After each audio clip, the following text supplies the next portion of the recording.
आम्ही आता PMRD असन, MIDC असन, PWD, MSCB, R2A या संदर्भात सर्वच विभागाची चर्चा केली, ज्याच्यामुळे ट्रॅफिक होती, जे रस्ते खराब झालेले आहेत ते दुरुस्त करण्यासाठी वेगवेगळ्या माध्यमात दादांनी मागच्या वेळेस व्हिजिट दिल्यानंतर सूचना केल्या होत्या, त्याचा आम्ही आढावा घेतोय आणि आज पुढली कामं काय स्टेजला आहेत तेही पाहतोय।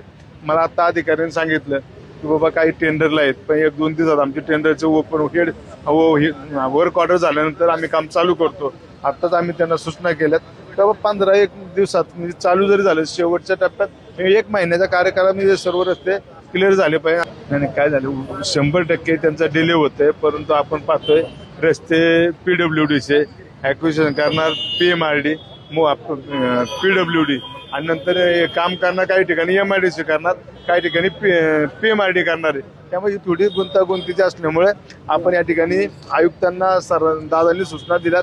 आता एकदा भूसंपादनाचा विषय मोबदला शेतकऱ्यांना काय द्यायचा आहे तो विषय फायनल झाल्यानंतर आपल्याला त्या पद्धतीने बोलता येईल आणि हे विषय फास्ट मार्गे करता येईल। नाही मी आता त्या समाधान नाही, त्यांना तेच आता सूचना केल्यात, तुम्ही मला 10 दिवसाच्या आत हे सर्व रस्ते क्लिअर करून द्यायचे आणि नंतर मेट्रोचं काम झाल्यानंतर हँडओव्हर करायचं, आधी कॉन्क्रीटचं करून द्यायचं।